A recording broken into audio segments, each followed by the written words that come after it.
김준일 시사평론가님, 윤영중 대표님 모시겠습니다. 안녕하세요. 네, 안녕하세요. 아니 뭐 요즘 너무너무 바쁘시죠? 김준일 평론가님. 뭐 저만 바쁜 건 아닌데 이게 설 연휴가 다가오고 있잖아요. 네. 설 연휴에 쉬는 방송이 없어요. 방송사들이 연휴에 다 방송하겠대요 지금. 아니 정부가 그래요? 지금 임시 공휴일을 발표하고 있는데 네. 방송사는 지금 안 쉬는 정부 방침에 지금 따르지 않겠다는 겁니까? 지금? 아니 그 정도로 저항하는 겁니까? 왜 나한테 그래? 나도 쉬고 싶다고. 그러니까 이게 맨날 뉴스가 하루가 다르게 나오니까 쉬지를 계속 못하는 나오니까. 거니까. 윤영중 대표님은 지난주에 좀 편찮으셔가지고 네, 제가 나오셨는데 괜찮으세요? A형 독감에 걸렸습니다. 지금 저뿐만이 아니라 지금 독감이 굉장히 급증세거든요. 우리가 코로나 2년을 겪으면서 독감 항체가 많이 사라졌다고 그러더라고요. 그래서 방송 보시는 청취자분들, 시청자분들 감기 정말 독감 조심하시기 바랍니다. 아니 우리 체포 얘기하고 뭐 탄핵 얘기하고는 와중에 전 세계 지금 팬데믹 논의가 엄청 많아요. 맞아요. 인플루엔자 보니까 팬데믹 다시 올지도 모르는데 코로나 다시 온다 그러는데 우리는 지금 뭐 생각도 못 하고 있잖아요. 코로나보다 더 무서운 윤석열이 있기 때문에. 정말 엄청난 바이러스입니다, 진짜. 요새 또 지방에 가 계시죠? 네, 대표님. 지방 연구를 또 하고 있습니다. 그래서 어디 계시죠? 전라남도 영암에서요. 영암에서 네, 어떤 연구하고 계세요? 농촌 기본 수당 도입 방안에 대한 연구를 농촌 하고요. 기본 수당, 네. 기본 소득하고 관련된 것 같은데. 기본 그죠? 소득과도 관련이 있고 또 농정 정책과도 관련이 있어요. 최근에 남태령 대첩이 있었잖아요. 네네네. 최근에 이제 농정 정책에 대해서 상당히 사람들이 관심을 갖게 되는 네네. 거예요. 트랙터 몰고 왔던 네, 거. 아주 반갑게 보고 있습니다. 네. 알겠습니다. 그 이야기도 시간 되면 맨 끝에 조금 해주세요. 우리 정책 이야기 할 거니까. 그렇지만 우리 또 뭐 코로나 얘기보다 윤석열 씨가 더 무섭기 때문에 아니, 호환 마마보다 지금 윤석열이 제일 무서워. 체포 얘기해야 됩니다. 체포 이야기. 자, 지금 신병 확보를 놓고 여러 가지 일이 벌어지고 있는데 두 분이 일단 전체적으로 어떻게 보고 계신지 각자 말씀해 주시고 하나씩 짚어보도록 하죠. 체포 시간이 좀 당겨지겠다. 생각보다 긴박하게 돌아가겠다 이 네네네. 생각이 들어요. 이제 어제 그제 이제 많이 언론사 보도를 통해서 알려진 것은 최근에 나온 체포영장이 3주짜리다. 그러니까 3주짜리라는 게 쉽게 얘기하면 설 연휴 전까지. 그러니까 발급 받을 당시 기준으로 한 3주 정도 되는 건데 한 일주일 거의 지나갔죠 지금. 뭐 이런 상황이니까 이번 주 말고 다음 주, 다다음 주까지 체포를 할 수가 있는 거잖아요. 뭐 실패해도 또 받겠지만 어쨌든 그러니까 저는 다음 주 중에 체포를 시도하겠다라고 개인적으로는 예상을 했는데 지금 상황이 박종준 경호처장이 경찰에 출석을 했다는 거잖아요. 지금 체포될 수도 있어요. 그러면.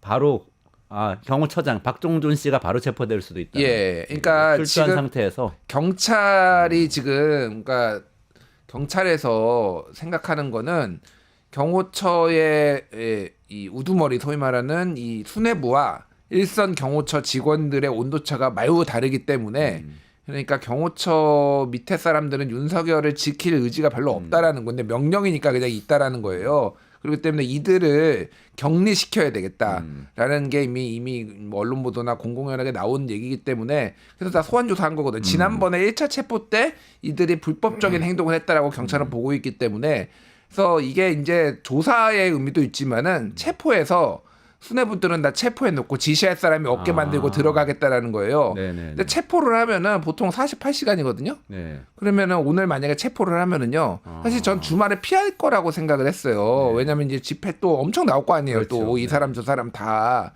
근데 이거 주말에 집행될 수도 있겠네. 이 생각이 드는 거죠.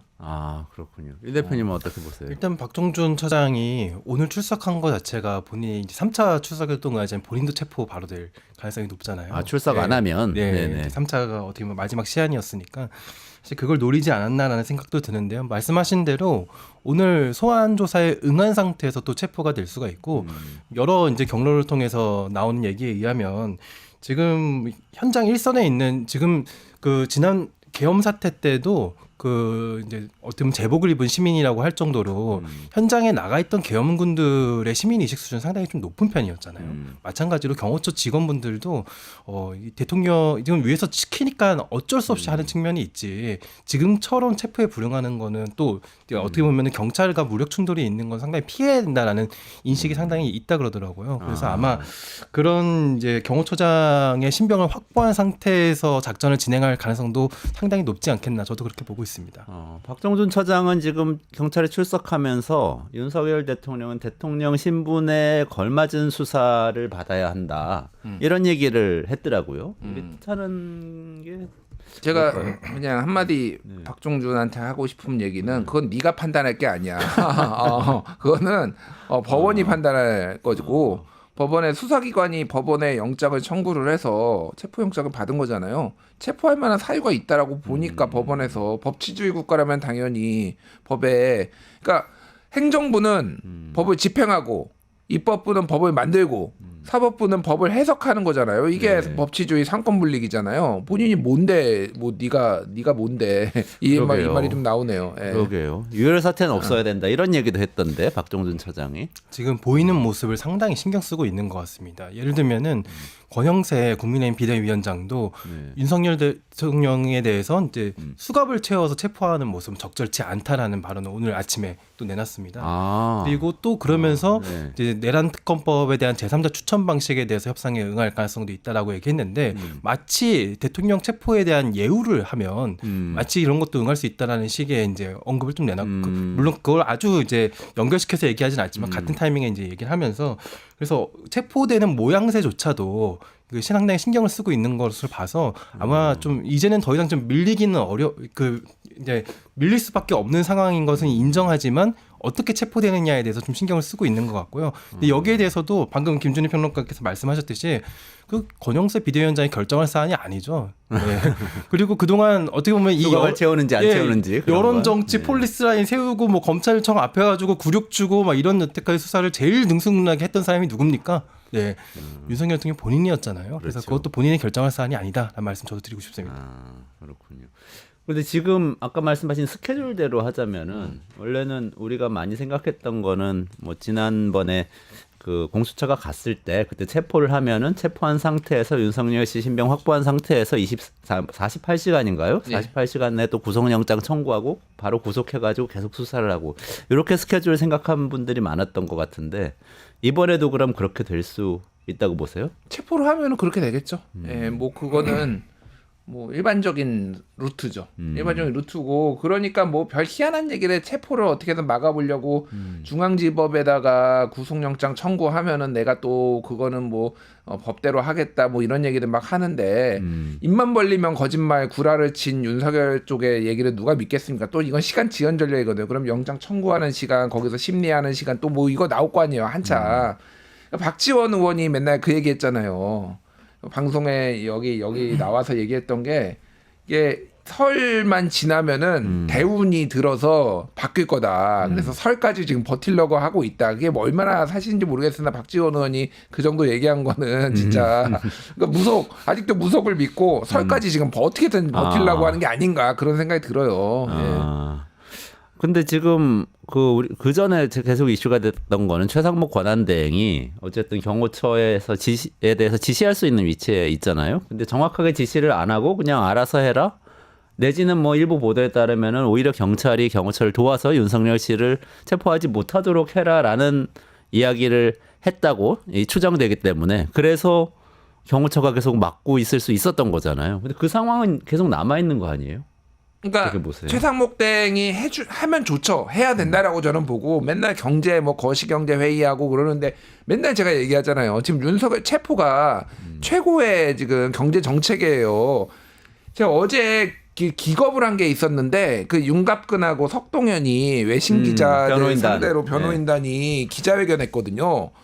와 이거는 제가 그 기자회견을 보면서 이거는 국가 신용 등급을 떨어뜨리려고 발악을 하는구나. 이 나라 경제 망하라는 거죠. 왜냐하면은 오늘 그 한국경제 그 경제신문 한국경제가 무디스하고 S&P한테 이제 서치는 저 이메일로 문의를 한 거예요. 한국 신용 등급 혹시 낮아질 가능성이 있냐. 그러니까 이 사태가 장기화되면은 낮출 수 있다. 이런 식의 답변을 받았다고 이제 기사를 썼거든요. 그러니까 진짜 어제 얘기를 했던 게 진짜 내용 제가 잠깐 읽어드릴게요. 그러니까. 이념 전쟁 상황이고 내정까지 갈 수 있다. 이런 얘기를 했고요. 윤 대통령이 비상계엄 선포 목적이 달성되지 못할까 봐 걱정하고 있다. 외신 우리는 기자들 모아놓고 외신 한 기자들 얘기죠? 모아놓고 한 거예요. 그러니까 대놓고 이거는 2차 계엄을 할 가능성, 뭐 내전까지 우리가 벌일 각오가 돼 있다는 이런 얘기하면은 외국에서 보기에는 와 이거는 쿠데타가 계속되고 있구나. 신용등급 내려가면은요 지금 뭐 경제 얘기 길게 하기 어렵지만은 난리 납니다. 지금 기업들 가뜩이나 지금. 뭐 지금 만기 돌아오는 거 못 막아가지고 지금 신동아 건설 지금 이미 법정 관리 들어갔고 지금 줄줄이 도산이에요. 거기에 가상금리까지 붙는다고 생각해봐요. 그러니까 이게 미친 짓이에요, 제가 보기에는. 신용등급 떨어진다는 거는 기본적으로 국가가 이자를 더 내야 돈을 빌릴 수 있다는 거. 그게 결국엔 기업들한테 여파로 가는 거죠. 아니, 그러니까 금융사를 통해서. 국채 발행할 때도 금리 더 내고 회사채는 당연히 거기보다 더 내는 거예요. 그러니까 그렇죠. 예. 네. 이거는 지금 나라 경제를 뭐가 되든 그냥 나는 뭐 투쟁하겠다, 전쟁하겠다 이런 얘기예요. 빨리 체포해야 돼요, 진짜. 지금 전 국민이 잠을 못 자고 있어요. 예. 자다가 중간에 일어나서 다시 뉴스를 확인하는 게 새벽에 일어나면은 잠깐 깼다가 다시 자기 마련이잖아요. 근데 저는 중간에 깨서도 다시 속보를 확인하고 혹시 잡혔나? 네. 자다 일어나서 네. 안 잡혔구나. 여전히 내전 상태구나. 내란 상태구나라는 것을 다시금 확인하면서 불안해하면서 다시 자고 있거든요. 지금 이제 아까 경제에 미치는 영향 아까 이제 좀 이따가도 계속 얘기할 거지만 뭐 단적으로 한 가지만 말씀드릴게요. 네네. 환율 추이만 봐도요. 지금 환율 추이가 굉장히 불안한 흐름을 보이고 있는데 안정화된 세 번의 타이밍이 있었습니다. 놀랍게도 안정화된 세 번의 네네. 타이밍이 언제였냐면요. 그 비상기업이 해제된 직후. 네. 네네네. 12월 3일 밤이죠. 네. 국회에서. 그리고 12월 12일이었나요? 탄핵안이 14일이었죠. 탄핵안이 가결된 직후. 그리고 그 첫 번째 체포 작전이 집행된 직후가 집행되기 시작했을 때요. 마치 체포가 될 것처럼 보였을 때 이 세 번의 타이밍 때 갑자기 환율이 안정화 추세에 네. 접어들었었거든요. 이것만 봐도 지금 윤석열 체포가 경제의 이제 특효약입니다. 그거 이상의 답이 나올 수가 없습니다. 당연한 얘기죠. 당연한 얘기입니다. 어쨌든 간에 근데 지금 김준일 평론가님 진단에 따르면 그래도 체포는 스케줄에 따라서 조금 속도를 내서 갈 수 있을 것 같다. 그러니까 뭐 이런 모르죠. 상황인 거죠? 경찰이 판단할 텐데 일단은 조금 더 지금 상황을 설명을 드리면은 경찰에서 어제 이제 그 경호처 직원 지난번 1차 체포 때 막았던 일반 경호처 직원 26명에 대해서 신원 확인해 달라고 요청을 했거든요. 경호처에. 그 얘기인즉슨 그 26명을 포함해서 막으면은 다 이제 사법 처리하겠다라는 거고 지금 국수본에서 수도권에 있는 주요 이제 광역수사대, 그 마약수사대, 안보수사대, 뭐 경찰 기동대 다 스탠바이 대기하라라는 건데 이거 다 모으면 한 1,000명 정도 되거든요.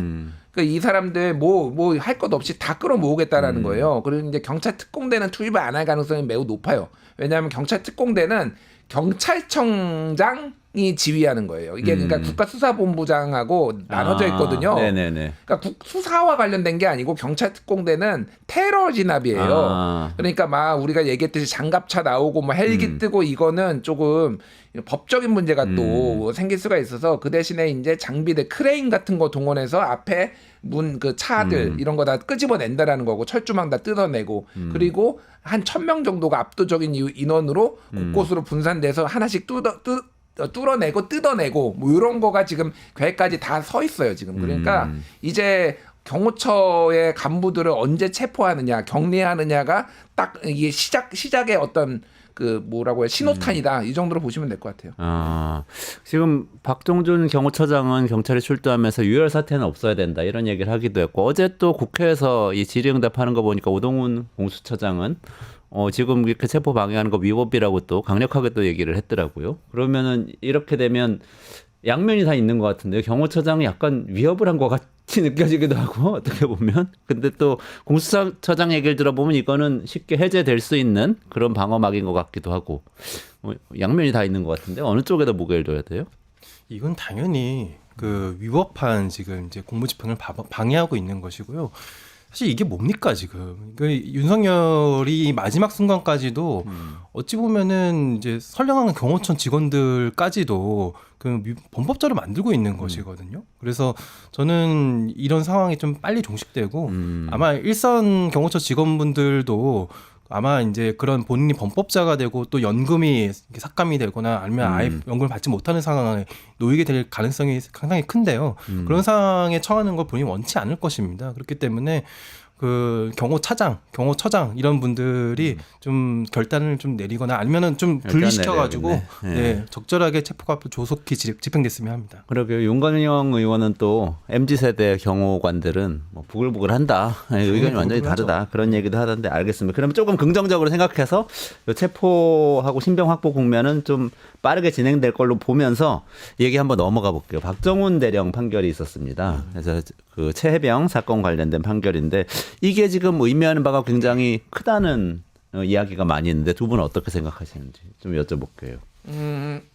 일단 여기에 부당한 명령에 대해 정당하지 않은 명령에 대해서는 이제 항명 아니면 이제 들을 이유가 없다라는 내용의 취지잖아요. 그리고 그 내용이 이첩을 중단하라는 것 자체가 부당한 명령이었다 뭐 이런 거잖아요. 내용이 핵심적인 게 그건데 저는 이게 경호처 직원들한테도 주는 함의가 매우 크다고 생각해요. 지금 영장 집행을 막는 것 자체 막으라고 위해서 경호처 간부들이 얘기를 하는 거는 부당한 명령, 정당하지 않은 명령이기 때문에 이거에 대해서 이제 뭐 경호처 내부에서는 뭐 징계를 하네 뭐 하겠네 나중에 할 수도 있지만은 지금은 우리는 이건 거부할 거야 막으라는 거 이렇게 할 수도 있다라는 거를 공교롭게도 요 타이밍에 딱 요게 나왔다라는 거 하나가 있고 또 하나는 결국은 이게 이제 최상병 특검 뭐 포함해서 이 수사로 이 외압 의혹을 이제 밝힐 수밖에 없는 상황이 됐다 이 생각이 들어요. 그러니까 지금 어제 군사법원에서는 이 VIP 경로설에 대해서는 정확하게 이게 맞다 틀리다 얘기를 안 했어요. 그 얘기는 왜냐하면 여기에서 이 검찰에서 그거를 확인 안 했거든요. 그러니까 수사를 안 했거든요. 그래서 그 내용이 있어요. 수사를 좀 제대로 하라라는 얘기. 그러니까 이거는 결국 박정훈이 무죄를 받았다라는 거는 군검찰이나 아니면은 이 사람들이 무리하게 기소를 했다라는 거고 나머지 사람들에도 정당성이 없다라는 거면은 이거는 결국은 지금 공수처가 수사 중인데 공수처가 지금 이것까지 할 수 있는 역량이 되느냐. 결국은 민주당 쪽에서도 얘기가 나오지만은 최상병 특검도 다시 지금 발의한다는 거거든요. 준비는 다 해놨다라는 거예요. 타이밍은 보고 있는 건데 이렇게 될 것 같아요. 그렇게. 네. 그러니까 어제 사건은 이게 윤석열과 뭐 군 수뇌부에 대한 직권남용에 대한 재판이 아니라 그 박정훈 대령에 대한 항명죄에 대한 재판이었기 때문에 당연히 그 부분에 있어서의 제대로 된 그 재판이 이루어지진 않았죠. 수사조차 제대로 되지 않았기 때문에. 그러니까 진짜 재판을 받아야 할 사람들이 재판을 받지 않고 오히려 의로운 일을 한 사람이 어이없게도 재판을 받는 그런 상황이었었는데요. 어제 재판은 저는 이제 여러 면에서 상당히 의미가 큰데 이제 물론 가장 중요한 의미는 방금 이제 지적을 해주셨고 저는 이제 이 재판의 판결이 군사법원에서 나왔다는 점에서 한번 저는 의미를 좀 두고 싶습니다. 네. 그러니까 군사법 체계의 개혁의 결과물이거든요. 1심을 군사법원에서 남겨두고 그리고 2심, 3심을 이제 민간법원으로 옮긴 게 1심도 군사법원에서 평시에는 하지 말아야 된다. 이런 주장도 상당히 많았는데요. 우리가 그 어느 수준까지 군을 믿을 수 있을 것인가 이런 고민들을 했었는데 저는 다행히도 그래도 군사법원이 이번에 좀 믿을 수 있는 판결을 좀 내놨지 않았나. 특히 판결문을 보면 그 당시에 이제 김계한 해병대 사령관의 이첩 보류 명령이 구체적이고 개별적이라고 볼 수도 없고 또 이제 어떻게 보면 해병대 수사관들은 지체 없이 이첩할 의무가 있는데 어찌 보면 이제 당시 김계원 사령관의 명령 자체가 정당한 명령이라고 볼 수 없다라고 이렇게 판결을 내린 것이거든요. 그래서 군사법 체계가 나름대로 작동했다라고 좀 보여질 수 있을 것 같고요. 그리고 이제 중요한 것은 직권남용에 대한 이제 진짜 처벌받아야 될 사람들에 대한 재판이 시작돼야 한다는 것이죠. 그러니까 이번에 군이 정말 명예가 엄청나게 실추가 된 거 아닙니까? 그래서 이번에 그나마 1심에서 그런 판결을 한 게 그 실추된 명예, 내란 과정에서 실추된 명예를 조금이나마 회복하는데 도움이 됐을 것 같다. 이런 생각이 또 판결을 받고 해병대 이제 전후회에서 또 용산까지 또 행진을 했다는 거 아니겠습니까? 그래서 내란 수괴를 또 처벌하라고 원래는 이제 빨간띠 두르고 해병대 전후회하면 상당히 보수신데 윤석열 체포하라고 당장 체포하라고 하면서 강경하게 또 이제 시위를 하시더라고요. 그러니까 이게 얼마나 이게 좀 아이러니하냐면은 처음에는 지금은 이제 항명죄지만은 처음에는 항명 수괴됐어요. 그러니까 집단 항명으로 봤어요. 이거를 그 수사단 전체를 집단 항명, 집단 항명죄가 있고 그냥 항명죄가 있어요. 집단 항명죄는요. 내란수계라는 표현이 있는 것처럼 항명수계라는 게 있어서 처음에는 박정훈 대령한테 항명수계죄를 적용하려고 하다가 그냥 이제 혼자 항명한 걸로 바뀌었는데 항명수계는 전쟁 시에는 사형이에요.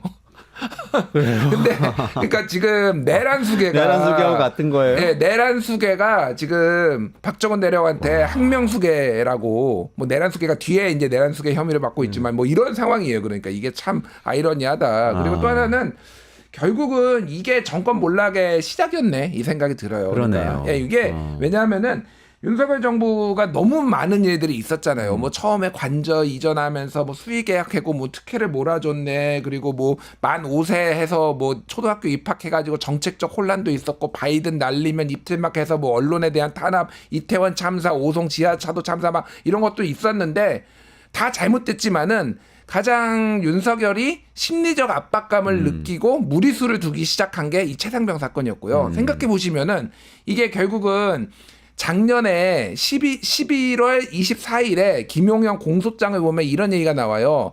명태균 게이트 등등을 언급하면서 이게 나라냐?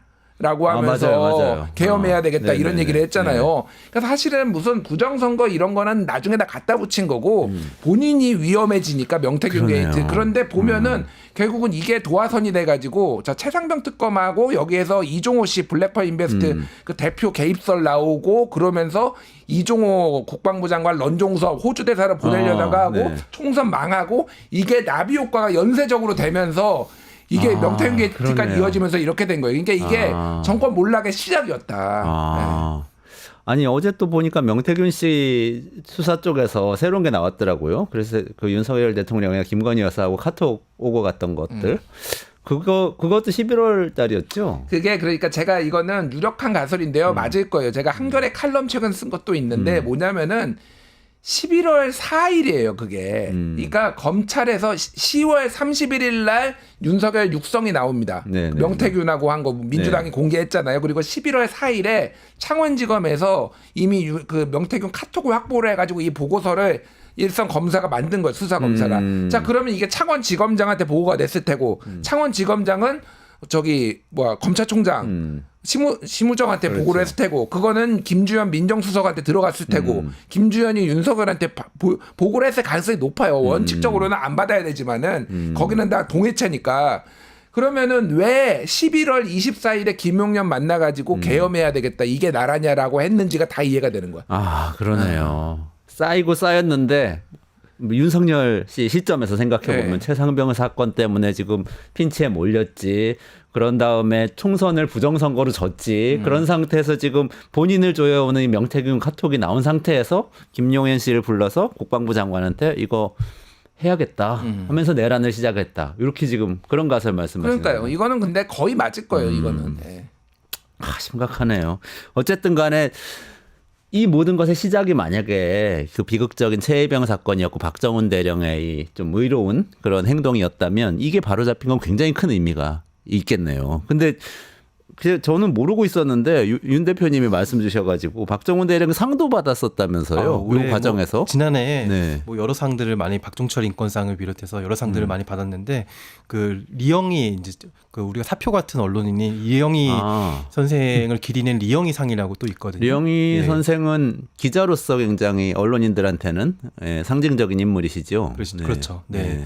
리영희 상의 또 본상을 박정훈 대령이 수상을 했었는데 네. 제가 뭐 여기에 미랄이나마 뭐 심사위원으로 참여해가지고 그 수상하는 데에도 이제 뭐 아주 미력이나마 영향을 미쳤는데요.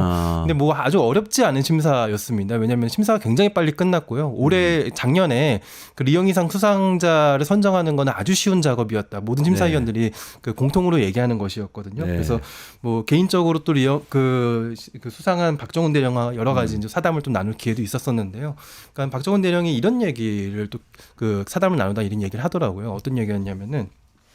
갑자기 좀 뜬금없이 미군이 왜 세계 최강군인 줄 아시냐고 저한테. 박정훈 대령이요. 윤 대표님한테. 예. 그래서 그게 무슨 얘기지? 그래서 왜 세계 최강군인가요? 이렇게 물어보니까 미군 같은 경우에는 그 전쟁에서 만약에 전사를 하더라도 그 시신을 어떤 방식으로든 수습하고 그 진실을 어떤 식으로든 정확하게 밝히려고 노력한다는 거예요. 그게 그 사람의 명예를 네, 되살리는 네, 네. 가장 중요한 방법이기 때문에 단 한 명의 전우도 내버려두지 않는다라는 것이 이제 미군의 가장 중요한 신념이고 그런 것이 지켜지기 때문에 미군이 강군이 될 수 있는 거라고. 자기도 최상병이 그런 이제 억울한 죽음을 당했을 때 저는 너무 당연한 원칙에 입각해서 이 사람의 죽음에 최상병의 죽음에 억울함을 남기지 않겠다는 건 아주 단순한 원칙을 지키려 했을 뿐이라고 네. 그 말씀을 하시더라고요. 네. 저는 왜 언론인과 관련된 상을 박정훈 대령이 받았나 했더니 이게 진실에 관한 거라서 딱 정확하게 그 상을 수상하실 만한 그런 분이었네요. 그렇습니다. 이 최상병 사건뿐만 아니라 아까도 지적을 해주셨는데 그러면은 윤석열 씨와 관련된 다른 혐의들이 있잖아요. 지금 아까 지금 일단 최상병 사건과 관련해서는 경로에서 그런 지시를 했는지 여부에 대한 요 부분이 있고 예. 내란 말고 줄줄이 다른 것들이 나올 것 같아요. 그러니까 어떻게 될까요? 명태균 앞으로? 게이트 관련해서는 이제 보고 받은 거 나왔잖아요. 자기가 명태균하고 연락도 끊고 그리고 이제 그 보고서 받아본 적 없다라고 했는데 뭐 믿지도 않았어요. 입만 벌리면 구라니까 입 벌구라서 믿지도 않았는데 어쨌든 다 나왔잖아요. 그러면 이게 정치자금법 위반이 소지가 크고요. 왜냐하면 정당한 대가를 주고 지금 한 게 아니니까. 공표하지 않은 여론조사를 그냥 제공했다는 거죠, 무상으로. 예. 그러니까 정치자금법 위반 혐의가 크고 또 하나는 이제 뇌물 혐의도. 그러니까 뇌물은 이제 알선수재가 김건희한테도 적용될 수 있는지는 봐야 될 것 같아요. 뭐냐면은 이게 뇌물은 뭐냐면은 김영선 공천으로 이거를 돈을 퉁친 거잖아요. 그러니까 네. 이거를 이제 뇌물로 다른 방식으로 이제 볼 가능성도 있어서 뭐 이런 거니까 예전에 박근혜 국정농단 때도 그때도 국정농단 뭐 이걸로 해서 그것만 나온 게 아니라 그때 공천 개입으로 검찰이 3년 구형했고 그리고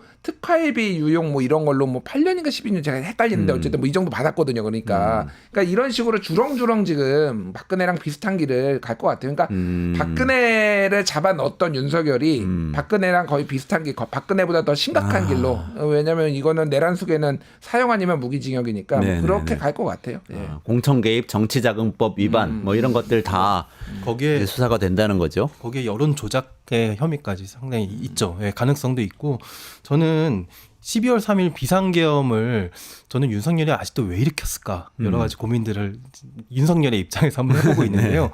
저는 명태균 게이트에서 밝혀질 것들이 본인의 입장에서는 내란을 일으키는 것보다 더 리스크가 크지 않았을까라는 생각을 해요. 그래서 그렇지 않고서야 그런 어마무시한 일들을 벌일 수가 없거든요. 2판 4판이다. 예, 이게 차라리 낫다 이거죠. 그래서 당시에 그 한동훈 당시 이제 어떻게 보면 그 국민의힘 대표가 그 당 게시판 문제로 인해서 한 맞아, 친한계가 김건희 특검법 찬성 쪽으로 약간 넘어가는 분위기가 있었잖아요. 그래서 저는 그게 상당히 좀 중요한 신호탄이 아니었을까라고 생각을 합니다. 여전히 그렇게 생각합니다. 그렇군요. 그러니까 2판 4판인 상태에서 내란을 일으킨 것이다. 이렇게 이제 생각할 수 있다는 거죠. 지금 보니까 뭐 그래서 그런지 지금 계속해서 잡음이 나오는데 김용현 씨 측에서 변호인단 측이죠. 그러니까 내란죄 수사는 윤석열 대통령을 제거하려는 실질적 내란이다. 그러니까 내란죄 수사가 내란이다. 이런 얘기가 또 나오고 있고 뭐 국수본은 어쨌든 전체적으로 지휘관들이 다 소집해서 뭐 체포 집행하려고 하는 상황이고 그런 것 같아요. 근데 이게 프로세스가 이렇게 들어가면 한번 체포하면 지금 우리가 얘기한 이 다른 문제들 있잖아요. 공천 개입이나 그 명태균 게이트 같은 것들 다 수사를 하게 되나요? 어떻게 되나요? 그거는 그러니까 관련된 다른 범죄들은 어떻게 돼요? 김건희 특검에서 하겠죠. 김건희 특검에서. 예. 그거는 김건희 그러니까 지금 특검이 이제 결과적으로 보면은 세 개가 같이 비슷한 시점에 조금 이게 약간 시작하는 시기는 달라도 세 개가 굴러갈 것 같아요. 내란 특검 그리고 김건희 특검. 김건희 특검에는 도이치모터스 주가 조작하고 명태균 게이트 이게 다 들어가 있거든요. 왜냐하면 최상병 사건까지. 예, 그러니까 그리고 최상병 특검으로 사건까지. 따지면은 최상병 사건. 그러니까 이 최상병 세 개가 특검. 최상병 특검. 그러니까 이 세 개가 비슷한 시기에 동시에 다 굴러가면은 윤석열은 이제 거기에 다 걸려 있는 거죠. 그러네요. 세 가지에. 그럼 어떻게 보면은 만약에 이 특검들이 정상적으로 이제 통과돼서 집행이 되기 시작한다고 하면은 그 다음에 하여튼 2025년은 정말 윤석열 부부 수사의 해가 될 수도 있겠네요. 그러니까 이게 원래 올해는 이 약간 정치 비수기 같은 애였어요. 선거 그렇죠. 없죠. 원래는 원래는. 선거도 없고 뭐 내년에 선거가 있을 텐데 그러니까 이게 되게 지금 희한하게 된 게 일단은 체포, 윤석열 체포, 그 다음에 이제 탄핵, 그런 다음에 대선, 그 다음에 이제 수사.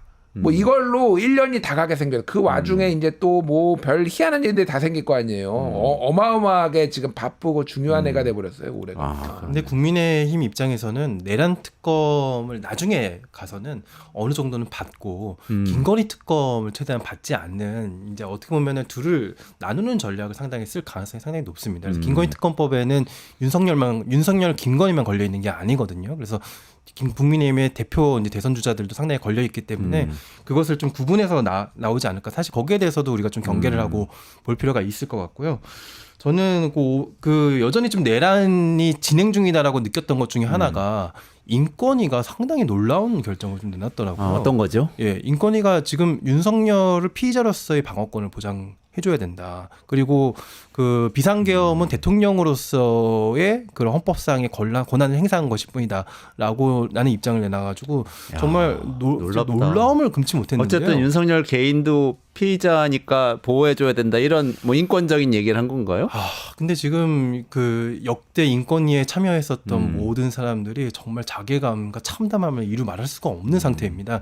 지금 이 결정을 주도한 사람이 사실 안창호 국가인권위원장은 인권위원장으로 임명될 당시부터 어떻게 이런 임무를 인권위원장으로 할 수 있느냐. 그러니까 이 정권의 그 인사 시스템 자체가 어떤 수준이었냐면은 그러니까 보통 이명박 박근혜 정권 때도 인권위에 좀 어울리지 않는다. 약간 이런, 그러니까 예를 들면 어느 기관장에 어울리지 않는 사람을 기관장에 임명하는 경우는 꽤 있었지만 윤석열 정부에서는 그 기관의 정신과 가치에 정면으로 반대되는 사람을 임명하는 걸 반복해왔단 말이죠. 어떻게 보면 그것에 후과를 치르고 있는 셈인데요. 그러니까 안창호 위원장이 평소에 했던 발언 하나만 제가 소개를 해드리면 네네네. 이런 인식 구조를 가지고 있어요. 차별금지법, 물론 비판적인 인식을 가질 수는 있다고 봐요. 근데 네. 차별금지법에서 이렇게 얘기를 했는데 차별금지법은 민주적 가치를 추구하는 헌법 질서를 훼손하고 도덕적 하향 평준화를 초래할 수 있다. 또 공산주의자 그람시의 바람대로 가정, 교회, 국가 공동체의 변질과 해체의 원인이 되어 공산주의 혁명으로 가는 긴 행진의 수단이 될 수 있다는 우려도 있다. 참. 그람시는 갑자기 왜 나타나서 의문의 일패를 당하는 것인지 참 안타까움을 금할 안토니오 수가 그람시 없습니다. 이탈리아의 옥중수고를 쓴 그 유명한 안토니오 학자죠. 뭐 진지전 얘기를 하는 것 같은데. 기동전 진지전 얘기하는. 그러니까 저 인권위의 주장을 받아들이면은요 윤석열을 체포한 다음에 윤석열한테 모든 권리를 고지해주고요. 네. 네가 할 수 있는 거를 다 해보라고 권한을 보장해주면 돼요. 그게 이제 체포 구속 적부심 심사가 있어요. 그러니까 이게 체포가 부당하게 됐는지 아닌지를 하면 되고 그래서 법원에서 뭐 봐주거든요. 그래서 뭐 이거 체포 그거는 부당하다라고 뭐 하면은 석방하는 거예요. 그리고 그렇지. 그 다음에 구속영장을 만약에 청구를 하면은 그 다음에는 영장 실질 심사가 있어요. 네. 그러니까 구속영장에 대해서는 그러면 또 나가가지고 소명을 하면 되는 거예요. 그런 권리를 다 보장해주면 되는 거예요. 그게 그런 거지 체포를 안 하는 게 그게 말이 되나요? 그러면은 영장이 나왔는데. 아니 그러니까 그 인권위에서 원래 이런 이야기를 할 때는 어떤 사람의 권리가 부당하게 침해를 받았을 때 하는 거잖아요. 그러니까 그런 모든 체포와 관련된 고지, 영장과 관련된 여러 가지 법령 이런 것들이 침해되었거나 위반되었거나 아니면 그 법령이 없어서 예를 들면 외국인이라든지 뭐 마이너리티 뭐 소수자라든지 그래서 안 됐을 때 그 얘기를 하는 건데 지금 경호처가 지키고 있는 문화인데 지금 이게 할 얘기인지 난 그거 모르겠어. 근데 한 가지 생각이 든 게 이거 좀 여쭤보고 싶어요. 그러니까 다 양보해서 진짜 인권적으로 그래 윤석열 개인은 보호해야 된다. 그렇다고 치더라도 지금 탄핵 심판 절차를 정지해야 된다고 인권위에서 올라간 안건 보면 그것도 포함되어 있더라고요. 그거는 어떻게 봐야 돼요? 탄핵 심판 절차라는 건 근데 개인에 대한 게 아니지 않나? 이런 뭔 소린지 모르. 솔직히. 대통령직에 파면하는 건데. 그러니까 징계 절차잖아요. 네. 그러면은 대한민국의 공무원의 징계 절차가 뭐 다양한 게 있잖아요. 그러니까 뭐 징계 심사위원회도 다 그러면은 그 공무원의 다 인권 침해니까 다 중단해야 되나요? 음주운전한 사람은 그러면 이 사람도 인권 침해네 하고 해야 되나요? 그러니까 징계 절차는 징계 절차대로 올라가가지고 그래서 그거가 탄핵이 인용될지 기각될지 누가 합니까? 우리는 저 같은 사람은 이거는 거의 99%가 아니라 100% 인용이다라고 보지만은 그 권한이 뭐 본인이 항변할 기회다 주어지는 거잖아요. 그러니까 이런 개소리에 하나하나씩 일일이 반응할 필요가 없다. 제가 보기에는. 이런 개소리가 왜 나왔냐면요. 지금 그러니까 내란 공범이 장악한 국가기관들이 상당수 있거든요. 그러니까 국가인권위가 사실 대표적인 그 사례이고요.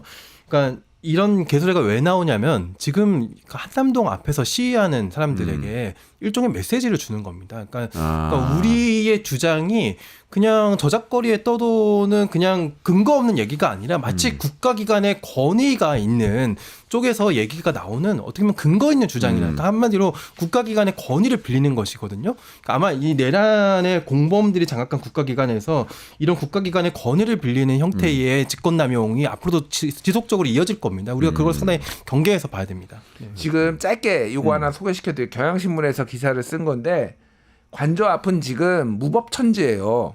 이거 좀 뭐 기사 살짝 읽어드릴게요. 예를 들면은 지금 검문 검색을 하고 있어요. 그 윤석열 탄핵 반대하는 그 지지자들, 윤석열 지지자들이. 지지자들? 예, 경찰이 아니고? 경찰이 아니라 지나가는 사람들 딱 보고 야, 너 탄핵 찬성으로 온 놈이지. 너 여기 못 지나가. 이렇게 하고 아니 민간인이 민간인을 어떻게? 아니 그러니까 무법천지에 지금 그 앞이 지금 막 그런 식으로 무슨 뭐 무지개 무슨 이런 배지 같은 거 달고 있으면 야 너 좌파네 뭐 이러면서 아예 못 지나가게 한다든지 지난 5일에는 아니 인권위는 그런 걸 지적을 해야지. 그러니까요. 그 인도 지나가는 시민들에게 신분증을 요구를 하고요. 그리고 뭐 30대 여성에게 어묵 국물, 오뎅 국물 부으면서 폭언하고요. 그리고 탄핵 찬성 집회 참석자한테 돌 던졌습니다. 야. 이게 지금 이 앞에서 무법천지인데 이게 그러면 왜 이들이 이러느냐.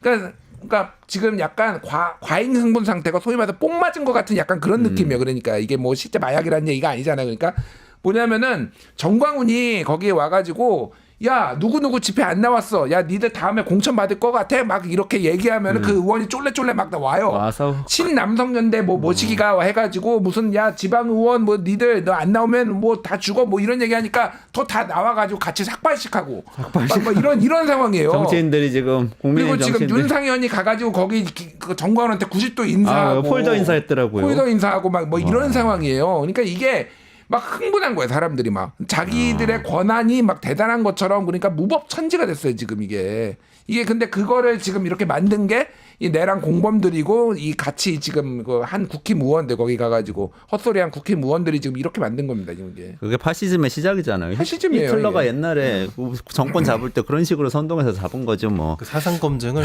이재명 욕해보라고 이렇게. 거기서요. 네. 나와서 이재명 욕해보라고. 네, 그래. 이재명 욕 안 하면 너 네. 좌파지 이렇게 못 시키는 거예요. 네. 이재명도 비난할 수 있는 또 김준일 평론가님도 여기 계신데. 전 다 갑니다. 마지막으로 그래도 이 얘기 짚어야 될 거예요. 오늘 어쨌든 지금까지 정리해 보면은 체포영장 그래도 빨리 집행될 거고 집행되기 시작하면 수사가 어쨌든 뭐 물살을 탈 거고 그러면 쭉 가서 그거 말고 다른 범죄 내란 말고 다른 범죄까지 이제 쭉 진행이 될 거다. 올해 뭐 수사가 좀 정상적으로 빠르게 진행될 것 같다 이런 전망을 해주셨는데. 이런 상황에서 또 경제가 걱정이잖아요. 그래도 몇 달 동안 대응 체제에서 굴러가야 되는데 지금 여야정 협의체 그래도 같이 정책해보자는 이 움직임이 좀 시작됐는데 그 이야기 좀 유형중 대표님 말씀해 주시고 그 코멘트 주시고 마무리하도록 하죠. 네, 최상목 대행이 요새 표정을 보면 뭐 상당히 좀 그 지금의 상황에 대해서 뭐 나를 나쁘지 않게 좀 생각하고 계시는 것 같아요. 근데 이제 마치 이제 국정 현안 장관 회의를 이제 정책 컨트롤 타워로서 매주 열면서 자신이 국정을 제대로 챙겨 나가겠다라고도 이제 어저께 그렇게 밝혔는데요. 저는 그 좀 안타까운 게 이거 국정 현안 장관회의로 국정을 챙겨 나가서 국정이 안정화되지 않거든요. 지금은 민주적 정당성을 가진 곳과 국정을 협력해 나가야 됩니다. 그러니까 민주적 정당성을 가진 곳이 지금 어디인가요? 지금 행정부의 권한은 국민이 이제 잠깐 소환을 시킨 거잖아요. 네. 잠깐 정지를 시킨 거잖아요. 대통령 직무정지가 됐으니까. 그렇죠. 네. 그렇기 때문에 국회와 협력을 하면서 국정을 챙겨 나갈 필요가 있지 않나. 그러니까 저는 그 점에서 좀 안타깝다고 좀 말씀을 드리고 싶고 지금 여야정 국정협의체가 첫 발을 떼긴 뗐지만 그 상당히 지금 상당히 실효성에 의문이 제기되고 있고 이것 이전에도 뭐 가동된다고 했는데 제대로 가동이 안 됐었잖아요. 근데 최상목 권한대행이 그 방법이 있습니다. 이거 꼭 이 회의체가 잘 진행되는 것도 중요하지만 야당이 얘기하는 것들을 받아주고 또 야당과 직접적으로 소통하고 하면서 국정을 챙겨나가면 되거든요. 지금 네. 그런 모습을 전혀 보이지 않고 있습니다. 그래서 지금 그 점이 경제에 정말 큰 리스크라고 좀 보여질 수 있습니다. 그러니까 최상목 대행은 뭐 장관들과의 이 정책 협의로 뭔가 일을 풀어나가려고 하는 와중에 지금 국정협의체라는 거는 국회의장 그리고 이 대통령 권한대행 그리고 여야 각 당의 대표들 이렇게 모여가지고 지금 정책을 협의해서 뭐 어쨌든 나라를 끌고 가보자 이런 얘기인 거예요. 뭐 집단 지도 체제로 하겠다 뭐 네. 이런 것 같아요. 그래서 뭐 그거 자체를 저는 비판할 생각은 없고요. 네. 근데 지금 경제 상황이 정말로 지금 풍전등화예요. 풍전등화. 뭐 아까 얘기했지만 신동아 건설 파밀리의 그 유명한 브랜드 거기 지금 법정 관리 들어가고요. 그거보다 부채 비율이 한 200% 되는데 지금 뭐 몇 개 건설사는요. 태형건설이라든지 이런 데는 막 600% 막 이래요. 막 그래서 지금 이게 연쇄 지금 부동산 PF 터져서 연쇄 지금 하면은 이거 뭔가 리더십이 있는 사람이 해야 될 거 아니에요. 네. 그리고 지금 석유화학도 지금 뭐 분기별로 뭐 몇백억씩에서 뭐 몇천억 지금 적자 보고 있어요. 이거 공급 과잉에다가 지금 이것도 구조조정해야 되는데 자율로 되겠습니까? 우리나라는 뭐 전통적으로 이건 국가가 어느 정도 가르마를 타줘야 되거든요. 최상목이 그걸 할 수 있겠냐고요. 지금 이 상황에서. 그러니까 이거는 빨리 이게 리더십이 회복이 돼. 그래서가 뭐 지금 트럼프 뭐 이런 네네네. 상황 오고 있고 뭐 지금 트럼프가 지금 외신 보시면 알겠지만은 그린란드 달라고 해요 지금. 덴마크한테 그린란드 땅 내놓으라고. 그 군사를 이용하는 것도 배제하지 않겠다. 막 이런 파나마 운하 내놔 막 이렇게 하고 있어요. 파나마한테 파나마 캐나다까지도. 내놓으라고. 네, 캐나다는 51번째 맞아요. 주로 주로 들어와라. 편입하겠다고. 캐나다 총리 사임했어요. 그래가지고 지금 그 사임한 날에도 너희 51번째 주로 들어 막 이런 건데 걔네가 지금 한국으로 눈 돌리면 어떻게 되겠니? 거기 바빠가지고 안 하는데 지금 섭상이나 할 수 있겠습니까? 그러니까 이게 지금 진짜 시급한 거는 제가 맨날 얘기해드리지만은 빨리 이거 윤석열 체포하고 탄핵 절차 해가지고 대선이 누가 되든 하여간 이게 안정이 안 되면요 나라 경제 큰일 납니다. 진짜 외환위기 비슷한 거 올 수 있어요 진짜. 예. 탄핵이 경제다. 윤 대표님은 근데 아까 지방 가서 이게 전남에 가서 또 기본소득 연구한다고도 하셨는데 이 지자체들은 나름대로 경제 위기 타개하겠다고 지역 화폐도 도입하고 그게 다 야당 주장이었잖아요. 네. 뭐 이런 움직임이 있는 것 같은데 어떻게 보세요? 지자체가 먼저 나서고 있습니다. 네. 지자체는 현장에서 피부로 좀 느끼고 있잖아요.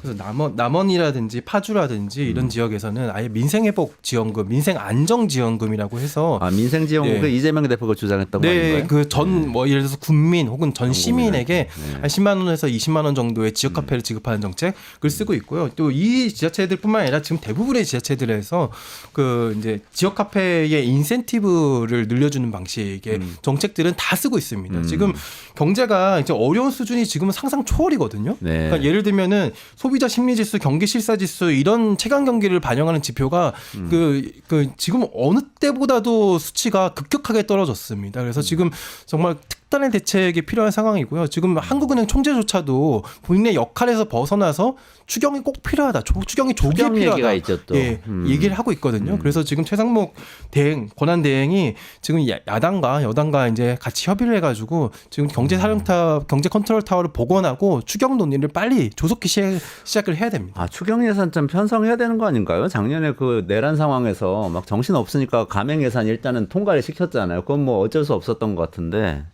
중앙대 유덕형 교수는 25조 원 추경하자고 그러고 김동연 경기도지사 30조 원 추경 편성하자고 그러는데 또 최상목 대행은 그냥 땡겨서 이 조기 집행하면 된다 이런 입장인 것 같아요. 그러니까 뭐 조기 집행이든 뭐든 어차피 하반기에 정상적인 절차라면 하반기에 또 대통령이 올 테니까 그때 또 추경을 하면 되고 정부도 지금 75%를 상반기에 집행하겠다라는 거잖아요. 뭐 어느 돈이 됐든 네. 일단 뭐 땡겨 쓴 다음에 하반기에 추경을 하든 뭐가 됐든 지금은 적극적 재정 정책을 펼치지 않으면 나라 경제 망하겠다. 그러네요. 지금. 어쨌든 예. 정부가 역할을 해서 돈을 좀 풀어야 된다. 여기에 좀 방점을 찍고 빨리 차기 대선이 와서 리더십이 교체되는 게 물론 근본적인 해법이고요. 그렇게 결론을 내려야 되겠네요. 혹시 뭐 말씀하려고 하셨어요? 네, 뭐 충분히 말씀드렸습니다. 알겠습니다. 예. 오늘 여기까지 진행해야 될 것 같고요. 오늘 두 분 인사 여기서 드리겠습니다. 고맙습니다. 네, 감사합니다. 감사합니다. 네, 수고하셨습니다.